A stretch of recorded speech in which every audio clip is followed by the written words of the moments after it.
Di kedalaman hutan tropis yang lebat, di antara pepohonan menjulang tinggi dan sungai-sungai yang mengalir tenang, hiduplah seekor lebah mungil bernama Sisi. Tubuhnya berwarna kuning keemasan, berkilauan di bawah sinar matahari yang menembus dedaunan. Sisi terkenal di antara penghuni hutan karena kecepatan terbangnya yang luar biasa. Dia bisa melesat dari satu bunga ke bunga lain dengan kecepatan kilat, meninggalkan jejak cahaya kuning keemasan di udara. Selain itu, sengatnya terkenal menyakitkan, membuat para hewan kecil lain takut padanya. Sayangnya, kecepatan dan sengatnya itu justru membuat Sisi menjadi sombong. Dia sering mengejek hewan lain yang lebih lambat atau lebih lemah darinya. Suatu hari, Sisi terbang menuju sebuah kebun bunga yang bermekaran indah. Bunga-bunga berwarna-warni memenuhi hamparan tanah. Semerbak harumnya memenuhi udara. Di tengah-tengah hamparan bunga itu, Sisi melihat seekor kupu-kupu berwarna kuning cerah, terbang dengan anggun namun lambat. Kupu-kupu itu bernama Sari. "Lihatlah, Sari!"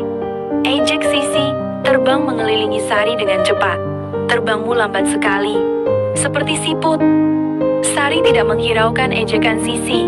Dia terus terbang dengan tenang, menghisap nektar dari bunga-bunga dengan lembut. Sisi semakin kesal. Dia kembali mengejek Sari, bahkan sampai beberapa kali menabrak sayap Sari dengan sengaja. Namun, Sari tetap tenang dan melanjutkan pekerjaannya. Akhirnya, Sari terbang menjauh, meninggalkan Sisi yang masih merasa puas dengan perbuatannya. Tiba-tiba, seekor siput tua dengan cangkang coklat keemasan muncul dari balik sebatang pohon. Siput itu bernama Didi.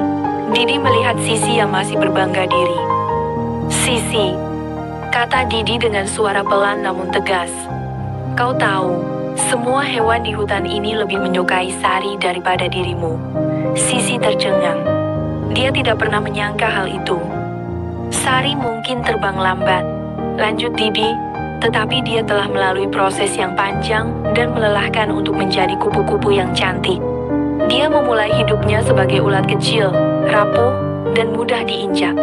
Dia harus berjuang untuk bertahan hidup, menghadapi bahaya dari predator, dan menghabiskan waktu berbulan-bulan untuk membentuk kepompongnya, sebelum akhirnya menjadi kupu-kupu yang indah. Kau, Sisi, hidup nyaman di sarangmu. Kau dirawat dan diberi makan oleh ibumu. Kau tidak pernah mengalami perjuangan seperti Sari." Kata-kata Didi menusuk hati Sisi. Dia terdiam, merenungkan semua yang telah dikatakan Didi. Untuk pertama kalinya, Sisi menyadari kesombongannya dan betapa menyakitkan ejekannya terhadap Sari. Rasa sesal memenuhi hatinya. Sisi segera mencari Sari untuk meminta maaf, tetapi Sari sudah tidak ada di kebun bunga itu. Sisi terbang ke seluruh hutan, mencari Sari, namun usahanya sia-sia. Sisi merasa sangat sedih.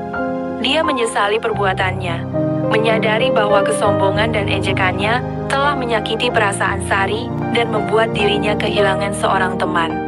Di tengah kesedihannya, Sisi berjanji untuk berubah.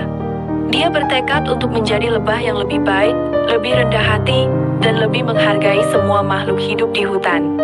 Kecepatan terbangnya yang luar biasa dan sengatnya yang menyakitkan tidak akan lagi digunakan untuk menyakiti atau mengejek siapapun. Dia akan menggunakannya untuk melindungi dirinya dan sarangnya saja.